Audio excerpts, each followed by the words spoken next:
fazer um bate-papo, na verdade, né? Ao invés de uma oficina, assim, então eu queria fazer um bate-papo com vocês, vocês estão totalmente abertos aí para fazer pergunta quando vocês quiserem, tá bom? Eu vou só compartilhar minha tela aqui.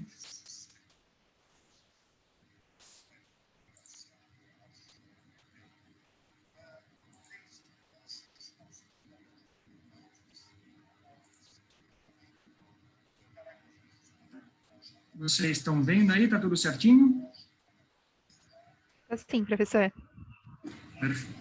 Legal, legal, pessoal. Como eu queria mais fazer um bate-papo, né, com vocês aí, para que a gente possa verificar algumas das questões aí relativas à redação de textos, né? Principalmente aí da área de exatas, na área de engenharia, a gente não tem esse hábito normal aí de escrever muito durante o curso de graduação, né? E a gente normalmente chega no final do curso, quando tem o TCC para escrever, e acaba sendo aquele problema, porque, na verdade, é que todos os 4 anos anteriores não teve muito bem essa prática, e a gente, na verdade, acaba tendo um sufoquinho aí no final, né? Então, escrever não é fácil, né? Escrever realmente requer muita habilidade, não só de gramática de português, mas também de edição de texto, que acaba deixando o texto um pouco mais fácil para quem for ler e entender todas as questões que estão colocadas lá, né? Então, a gente, na verdade, teria que conhecer um pouco mais sobre esses tópicos para garantir com que a gente faça um texto técnico, um texto acadêmico de boa qualidade, né? Então, a gente, como professor, como pesquisador, a gente acaba revisando muitos documentos aí para periódicos nacionais, internacionais, né? E, sinceramente, quando eu pego um texto para revisar, eu sempre olho a formatação, né? Olho o tipo de redação, porque se está mal formatado, se está mal redigido, é muito difícil da gente entender aquele texto tecnicamente, certo? Então, tomem como consideração que a qualidade da redação é fundamentalmente conectada com a qualidade do entendimento da pessoa que está lendo, né? E se a pessoa não entendeu o que está escrito, praticamente o texto não serve para nada, né? Então, eu vou passar algumas dicas, principalmente, aí, porque, na verdade, existe forma correta, existe padrão de escrever? Não existe, né? Então, a gente que é das exatas, normalmente tende a escrever todas as questões um pouco mais diretas, claras, objetivas, já quem é das humanas aí tende a escrever os textos de uma maneira um pouco mais longa, né?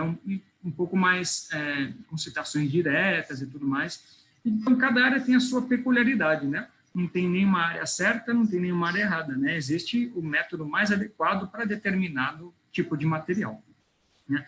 Então, eu vou passar para vocês mais experiências que eu tive aqui como autor, assim por dizer, e como revisor também, né? Porque, na verdade, não existe certo e errado, existe errado, né? Mas certo em si, é muito difícil a gente falar se um texto está certo ou está errado, mas falar que está errado, a gente consegue encontrar muitas coisas aí para mostrar, né, que ele poderia ser mais bem dirigido, né? Então, uma velocidade, normalmente, aí, né, para vocês terem uma ideia, quando eu fiz a minha tese de doutorado, ela teve aí 220, 230 páginas, mais ou menos, né?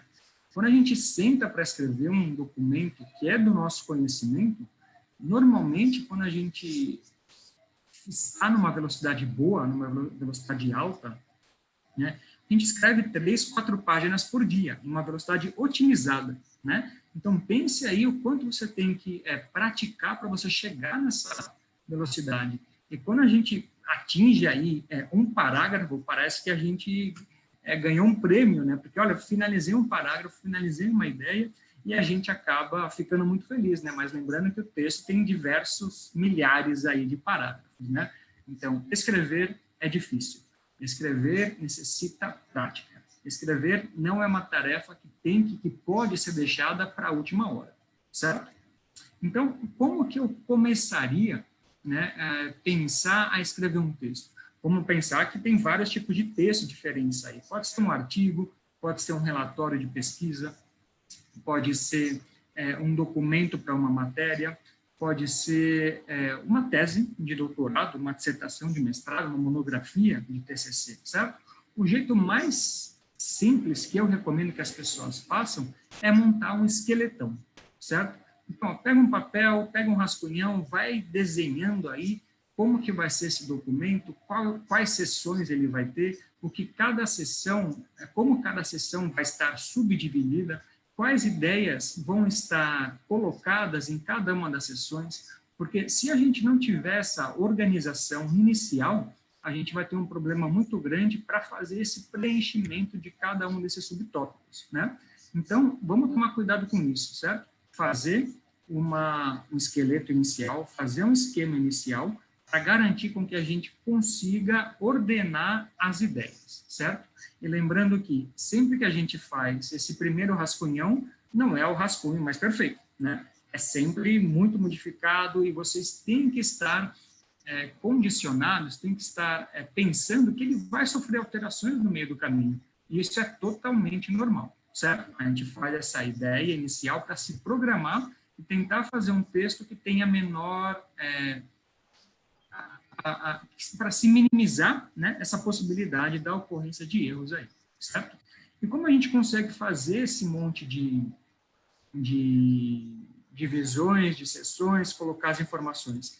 A gente tem que estudar, né? A gente não tira as informações do nada, as informações não caem do céu, né? Então, a gente tem sempre que buscar referências para poder estudar, de forma a garantir um entendimento, né, uma interpretação dessas informações que a gente consiga colocar no nosso texto que seja um texto de qualidade, né?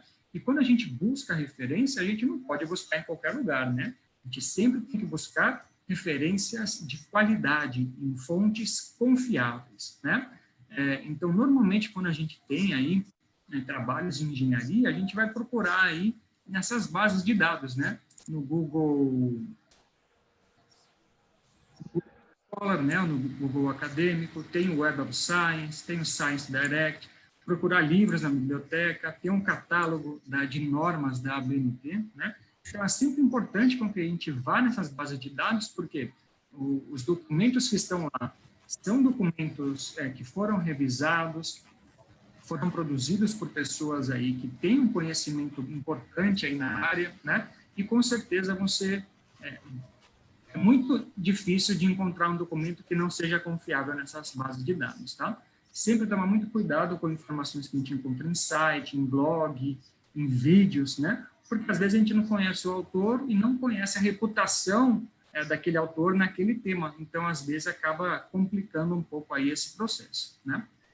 Em relação às normas, quando a gente for fazer um texto técnico, um texto acadêmico, existem várias aí para recomendações, né, para ajudar a gente nessa elaboração. Então, tem uma norma específica sobre como fazer as referências, né, que é a 6023, pode ver que ela tem 70 páginas praticamente, ou seja, tem que estudar, tem que saber como funciona essa norma, né, como citar, se é um livro, vou citar de uma forma, se é um artigo, vou citar de outra forma, e assim por diante. Tem a norma 14724, que fala sobre apresentação de trabalhos acadêmicos, sobre pôsteres, sobre relatórios, né? Então, cada texto, assim, eles têm uma semelhança muito grande, mas cada um tem a sua peculiaridade, né? Então, é importante que a gente conheça como fazer cada um deles para poder fazer um texto legal, né?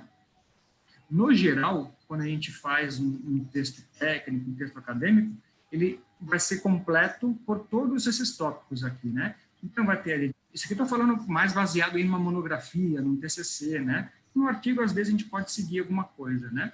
Então, dedicatória, agradecimentos, o resumo em português, resumo em inglês, lista de tabelas, figuras e tudo mais, né? Vários desses itens são opcionais e os outros são obrigatórios, né? Como, por exemplo, sumário, né? Vai ter a introdução, o desenvolvimento, conclusão, as referências e todos os itens pós-textuais, né?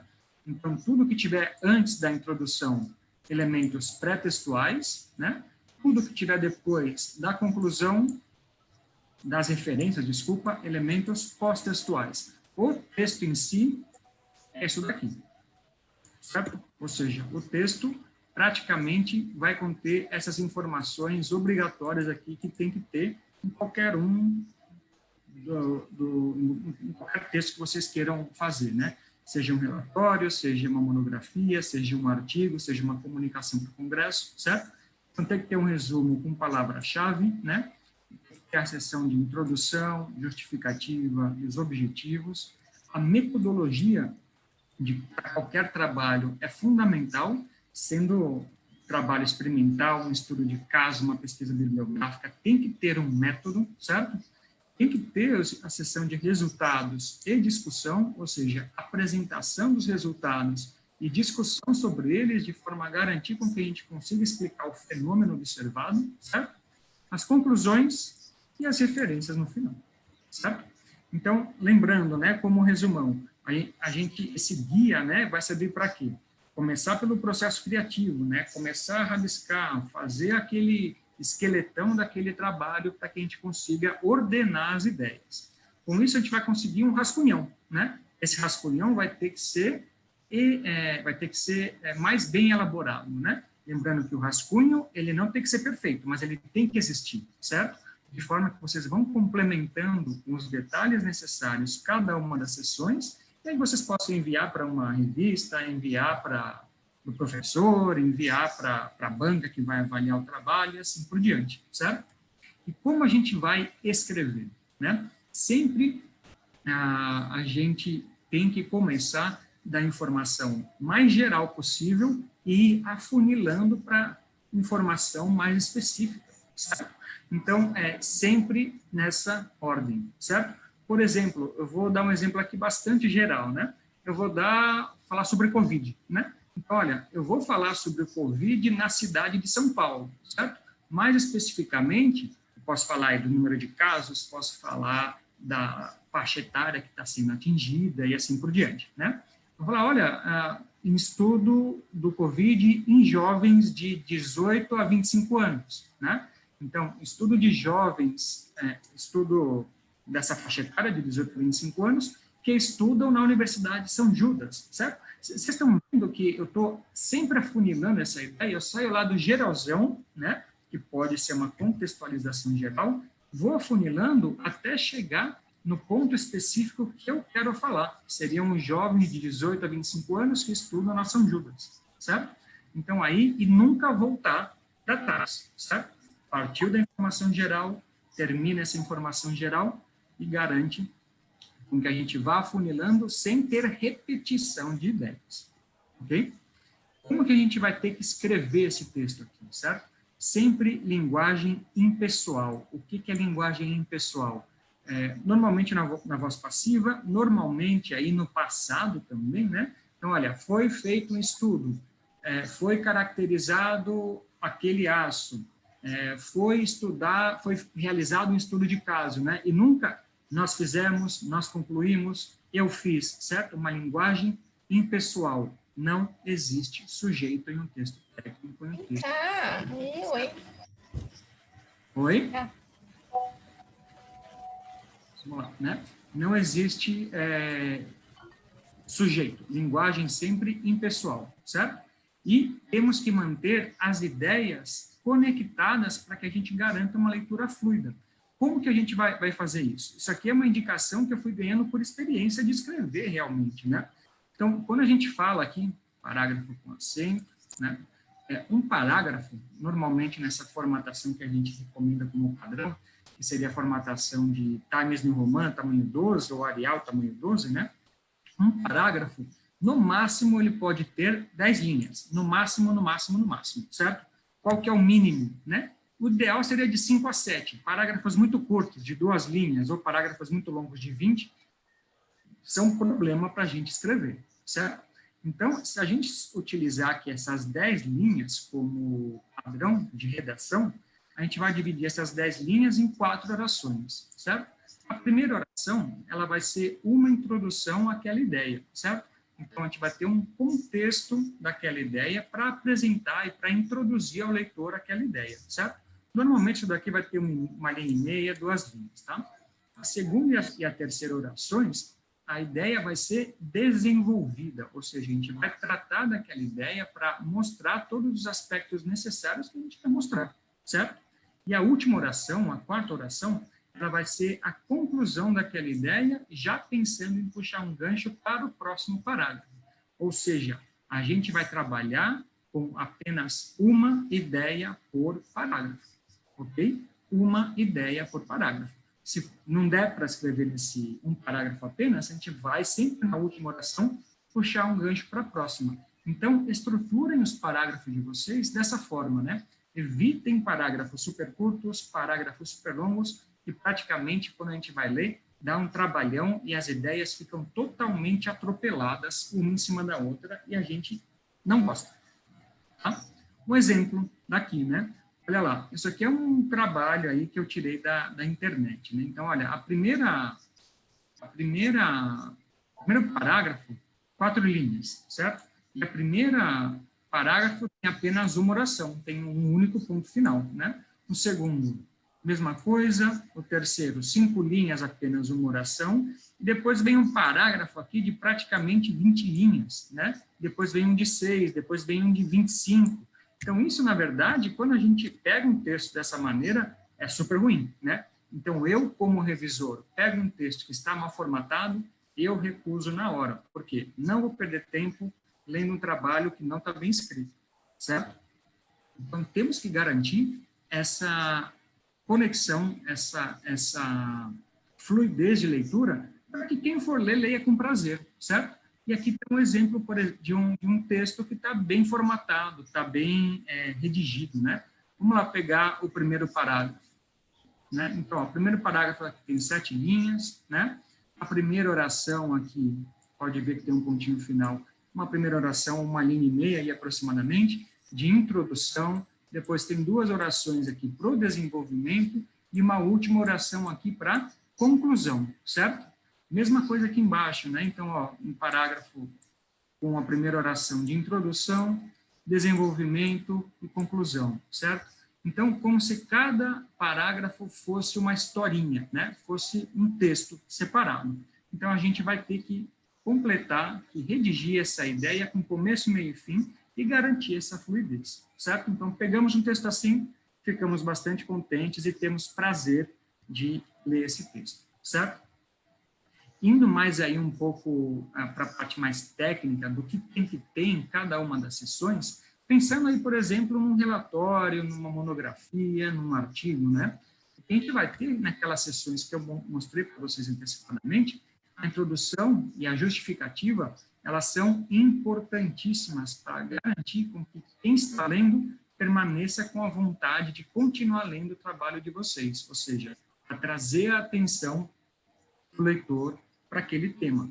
Lembrando que a justificativa, se vocês vão pedir dinheiro, por exemplo, de fomento para fazer aquele trabalho, tem que estar muito bem elaborada, com todas as referências colocadas, para garantir que aquele trabalho vai ser relevante, né? Como a gente deixa o trabalho, a introdução e justificativa relevantes? Olha, a gente vai ter que levantar um fato, dados estatísticos, levantar um cenário, de repente fazer uma questão provocativa, né? Isso a gente consegue fazer com que o leitor ganhe esse interesse, né? E que coisas a gente tem que evitar, né? Evitar fatos super óbvios que quando a gente lê, a gente já está cansado de ler, né? Diversas generalizações que são um pouco banais, né? Informações entediantes, né? Então, o que a gente não quer é fazer com que o leitor durma enquanto está lendo, né? A gente quer manter a atenção do leitor, certo? Então, nessa sessão, pensando com essa estrutura, quais são os tópicos que obrigatoriamente têm que ser observados em uma sessão de introdução e uma sessão de justificativa, né? Então, tem que ter a contextualização do tema, certo? Então, sobre o que você está falando, qual que é o tópico principal, qual que é o tema que está sendo abordado, né? Qual que é o problema que existe nesse tópico, nesse tema, né? Existe alguma questão que vai ser trabalhada, certo? Se existe um problema, esse problema gera uma repercussão negativa para quem faz parte dessa região, dessa seção, assim, né? Então, qual que é a repercussão negativa que esse problema gera para a sociedade, certo? Lembrando que a gente vai trabalhar com um trabalho de pesquisa para tentar resolver esse problema, né? Então, qual que é uma possível solução para esse problema, certo? Vai ser incluída no seu trabalho. E esse problema solucionado vai ter uma repercussão positiva. Então, o que esse problema resolvido vai gerar de benefício para a sociedade, certo?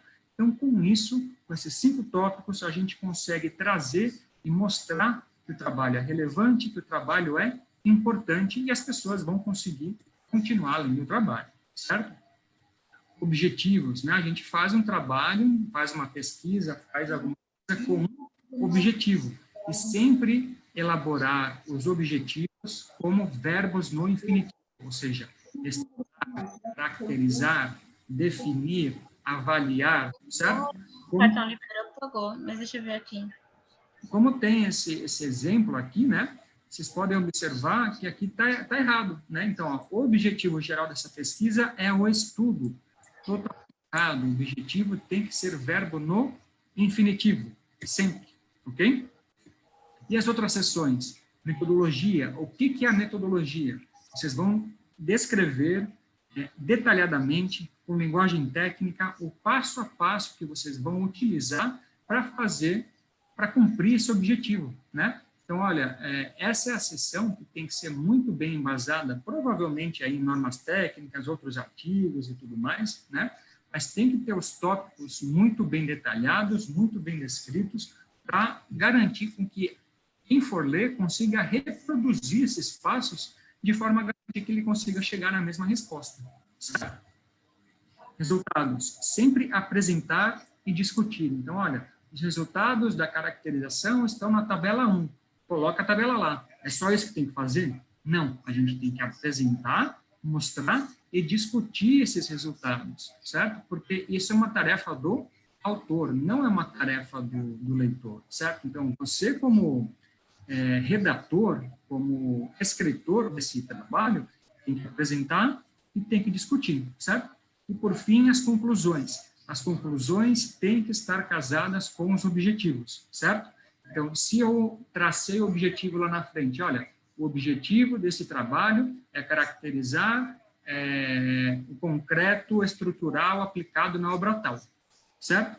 Então, a conclusão vai ter que ter o quê? Olha, o concreto da obra tal apresentou as seguintes propriedades, certo? Então, sempre temos que garantir esse casamento. Se eu vejo os objetivos e vejo as conclusões e vejo que não estão quadrando, isso quer dizer que o meio de campo aí não está bem feito. Ou seja, eu já descarto esse trabalho e não leio mais, certo? Então, isso é uma das formas, uma das técnicas que a gente utiliza, né? Se a conclusão não responde ao objetivo, o trabalho de meio de campo aí não está legal, não está bem feito, certo? E cada coisa tem que estar no seu lugar. Então, objetivo é objetivo, metodologia é metodologia, resultado é resultado, conclusão é conclusão. E cada uma tem as suas peculiaridades. A gente não pode atropelar nenhuma das sessões e nem colocar texto pertinente a uma das sessões e colocar em outra, porque isso vai atrapalhar muito o fluxo de leitura, certo? Quando a gente vai para os resultados, né, temos que tomar muito cuidado aí com a qualidade visual desses gráficos, né? Gráficos, tabelas e assim por diante, né? Aqui um exemplo, né? É um gráfico de concentração de óxidos de nitrogênio em relação ao tempo, né? Então, se a gente observar essa curva amarela, né? A gente observa uma subida, uma estabilização, tem um momento aqui com 1 hora que se liga uma fonte de raios ultravioleta, a concentração cai, se estabiliza. A concentração aqui chega num ponto no qual, quando a radiação ultravioleta é desligada, ela volta a subir. Então, a gente perfeitamente consegue observar uma tendência de subida e caída e as variações nessas concentrações de acordo com o mecanismo, que nesse caso aqui seria a radiação ultravioleta, ligando e desligando, que acontece com a concentração e assim por diante. Só que dependendo da escala que a gente usa, tem algumas coisas que a gente não consegue observar muito bem, né? Então, muita atenção na escala dos gráficos, porque a curva amarela a gente enxerga bastante bem, já a curva rosa a gente observa mudanças muito sutis, muito pequenininhas, né? E às vezes a gente não consegue explicar o que está acontecendo lá se a gente não der um zoom, né? Então, toma muito cuidado com isso. Esse tipo de gráfico, ele tem muita informação, né? Então, às vezes, menos é mais, né? Então, olha lá, esse gráfico tem tensão aqui em MPa, tensão em polegada, em pound, né? Em libra por polegada quadrada, alongamento em milímetro, alongamento aqui em porcentagem de deformação, várias curvas todas muito bem identificadas, mas tente verificar, olha, eu gosto desse gráfico particularmente, mas se a gente conseguir produzir um gráfico que está um pouco mais fácil de visualizar, sem tanta informação, fica muito mais fácil de ver, certo? Agora, tome muito cuidado com esse tipo de gráfico aqui, né? Olha, aqui tem o eixo Y, que tem uma sigla que ninguém sabe, certo? Aqui tem o eixo X, que está falando que é substituição ao cimento, mas não tem unidade, certo? Aqui a gente consegue observar que esses gráficos, esses pontos, né, acho que foram unidos por uma reta, eles não apresentam uma tendência, certo?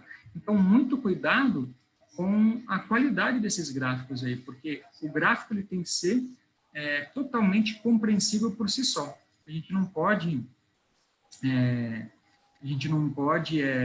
deixar o gráfico lá e sem esse entendimento, né? Olha, mais uma sigla que também não tem explicação, né? Então, esse tipo de gráfico está muito mal feito, certo? Um outro exemplo, do mesmo trabalho. Peguei aqui a figura 3.11 e aqui a figura 3.12, ou seja, um trabalho que tem as duas figuras uma embaixo da outra. Vejam a formatação de uma e da outra, que está totalmente diferente, certo?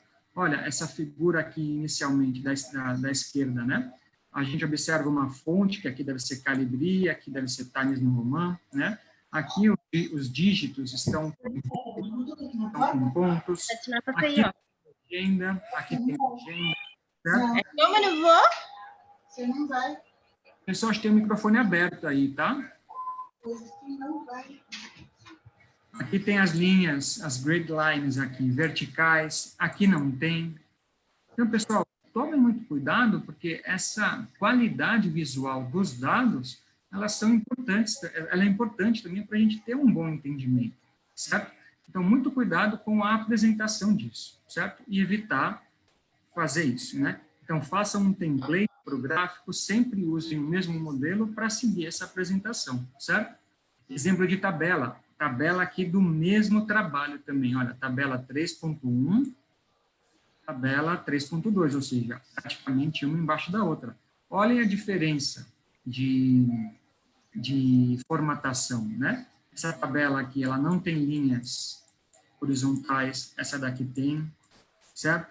Aqui está a unidade entre parênteses, aqui está com barra, certo? Aqui a gente tem um erro bastante grande na definição de algarismos significativos, certo? Então, muito cuidado quando a gente for fazer isso, porque faz totalmente parte da qualidade do texto, ok? Evitem fazer isso, ok? Pessoal, existem vários outros exemplos que eu poderia dar aqui. Eu tenho várias turmas aí que eu dou aula de metodologia científica e de redação de textos também. Isso daqui foi só uma prévia, né? Alguns pontos para vocês tomarem atenção quando vocês vão escrever qualquer tipo de trabalho. Então, preste atenção, né? E com certeza eu estarei aqui para muito mais dúvidas, muito mais comentários, caso vocês queiram fazer alguma coisa aí, tá? Queria agradecer o Weber, agradecer a Juliana, o pessoal do Engenheirando aí pela oportunidade. Essa apresentação vai estar disponível para vocês aí pelo próprio Weber, tá ok? E quem tiver alguma dúvida, estou à disposição. Muito obrigado. Bom, professor, fizeram uma pergunta aqui no chat em relação à introdução, se é permitido colocar elementos gráficos. Pessoal, um minutinho só, deixa eu só acender a luz que eu estou no escuro aqui, rapidinho, tá? Ok.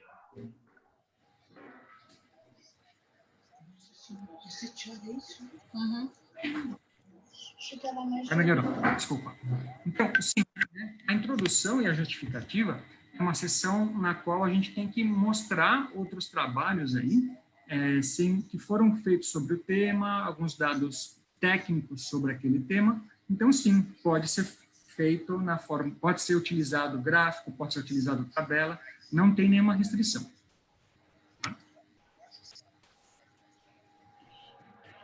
Tem outra sobre a parte de revisão, que quais são os passos para ser eficiente e o que você recomenda para evitar para efetivar, na verdade, uma boa revisão.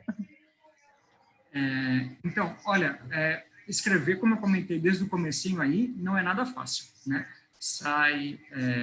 Tem que praticar, né? Tem que ler, tem que estudar, né? E colocar a mão na massa aí para conseguir fazer esse trabalho de uma maneira adequada, certo? Então, para a gente garantir aí esse texto que seja bastante adequado para alguém revisar, na verdade, temos que garantir que ele está bem redigido e está bem... Então, sigam essas orientações aí, porque, na verdade, o texto como um todo tem que passar a mensagem, né? Então, se ele não estiver bem formatado, estiver atrativo visualmente, estiver com um bom português, ou um bom inglês, ou outra língua que seja, né? A gente vai ter essa qualidade de leitura, né? Então, para escrever, tem que praticar. Praticar é a principal função, né? Escrever e ter feedback sempre dessas redações que vocês fazem. Aí vocês conseguem ver onde vocês erraram, onde vocês acertaram, como continuar, o que evitar, né? O que eu costumo muito fazer aí nesses trabalhos de redação, né, de TCC e tudo mais, é fazer um trabalho por pares, né? Então, olha, o aluno A fez o seu trabalho, o aluno B fez o seu trabalho, né? Troca os trabalhos e revisa um do outro, né? Porque aí você consegue observar o que o aluno poderia melhorar e, com certeza, você consegue aplicar no seu também, né? Então, eu acho que fazer esse trabalho em duplas aí, em pares, é bastante interessante, tá? Outra pergunta foi em questão de tópicos, a utilização dos tópicos durante o trabalho. Por exemplo, no objetivo, durante a metodologia. Então, na verdade, os tópicos, eles não são um problema, né, para nenhuma das sessões. Eles podem ser utilizados praticamente em todas, né? Mas, no geral, quando a gente tem objetivos e metodologia, eles são mais comuns, né? Então, olha, esse trabalho tem 5 objetivos. Objetivo 1, 2, 3 e 4, todos em tópicos, né? A metodologia, olha, para produzir o concreto, foram feitas 10 etapas. Etapa 1, 2, 3 e 4. Está em tópico também, não tem nenhum problema, tá? Mas não é restrito só utilizar nessas sessões, pode utilizar em várias outras, tá? Outra pergunta é da normatização. Das normas, né? Isso. Sim, né? Então, a utilização dessas recomendações das normas aí é importante, né? Principalmente quando a gente pensa em elementos que aquele documento tem que ter, né? Então, olha, tem que ter introdução, metodologia, objetivos, conclusão, o conteúdo tem que estar lá, certo? E principalmente quando a gente vai formatar as referências, né? Porque vocês vão ver pela norma 6023 aí, que na verdade se formata a referência de um livro de uma forma, de um artigo de outra, de uma palestra de outra. E se você não formatar adequadamente, a gente não vai saber onde buscá-la, né? Então, sempre com todos os dados aí colocados, com a seção que está em negrito, que tem que estar em negrito. Então, essas aí são fundamentais, né? Agora, por exemplo, a BNT fala, olha, se é um título que está como 1 ponto, tem que ser tudo maiúsculo. Se for 1.1, tem que ser tudo minúsculo e negrito. Se for 1.1.1, tem que ser tudo minúsculo sem negrito, né?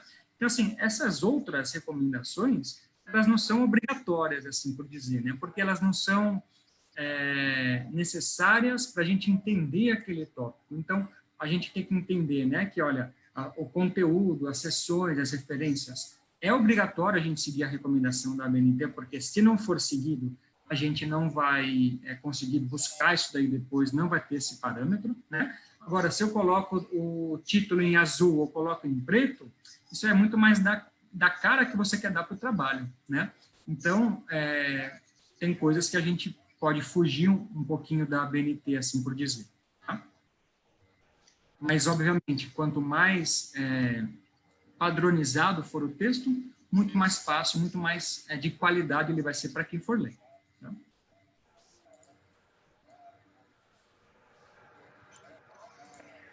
Mais alguma pergunta, gente?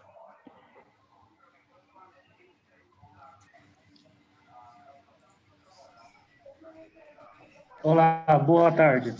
Eu gostaria de saber se quando a gente vai fazer um texto, a gente tem preferência por utilizar referências diretas ou é melhor fazer um emprego de citações durante no corpo do texto? As duas são corretas, né? Normalmente, trabalhos na área de humanas, eles fazem muita citação direta no decorrer do texto, né? Trabalhos em exatas fazem muito menos. Eu praticamente não faço, né, nenhuma citação direta, assim, tá? Mas as duas são corretas, tá? Depende muito do caráter do texto, do caráter da revista que você vai mandar. As duas são corretas, tá?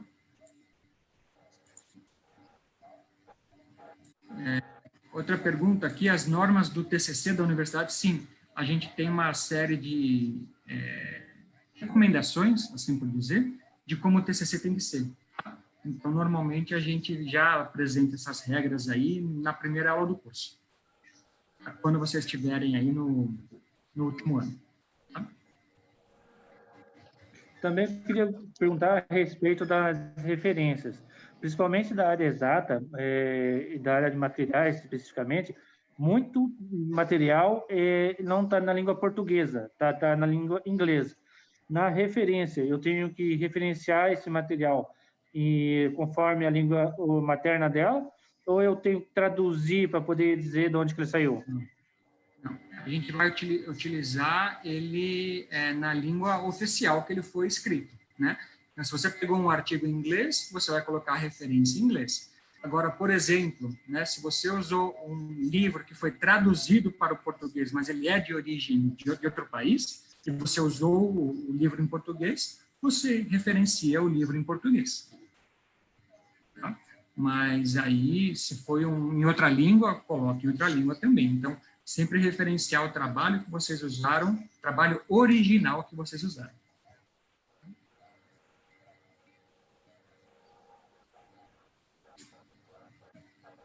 Obrigado. Perfeito, obrigado.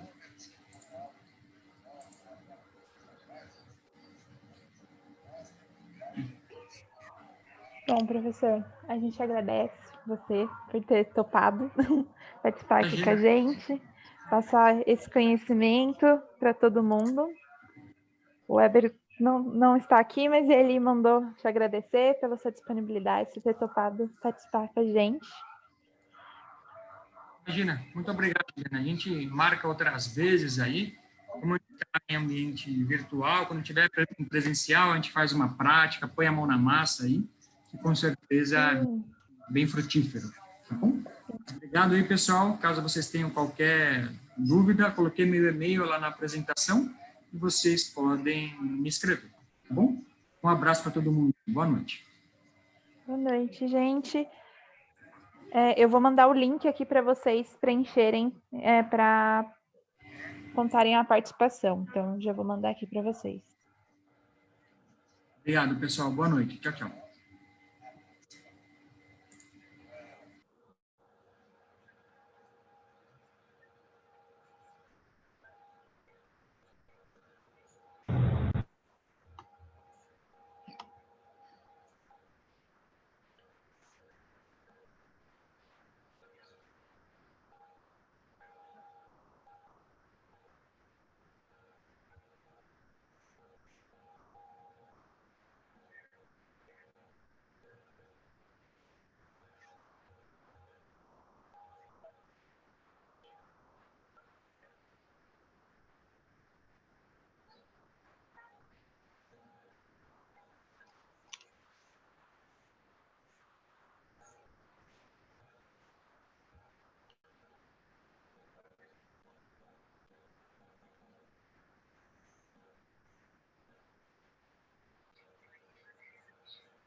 Mas não vai fazer diferença você ter que não.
Gente, eu não sei se alguém que coordena a palestra estão ouvindo, mas eu gostaria de perguntar se tem algum planejamento futuro aí por uma palestra aí desse software de simulação, tipo elementos finitos ou alguma coisa assim.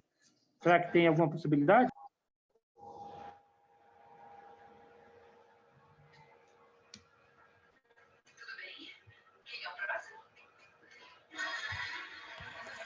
Oi, a gente tem sim, tem sim.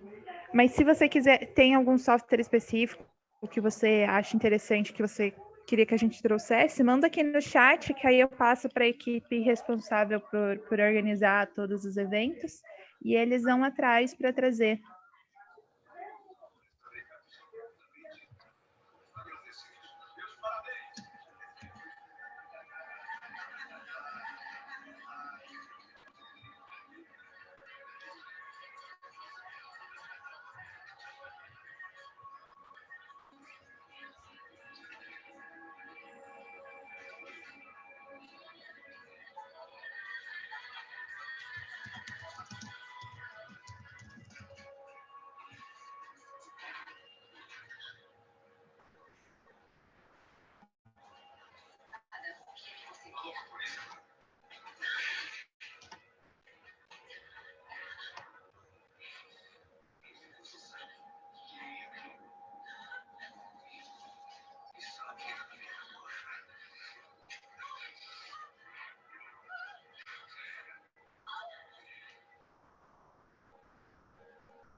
Conheceu seu marido Guilherme, 7 da série.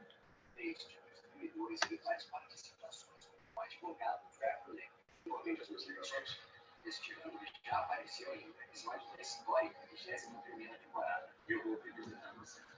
Casados desde 2004, o país tem 3 filhos. A Guilherme confirma mais curiosidades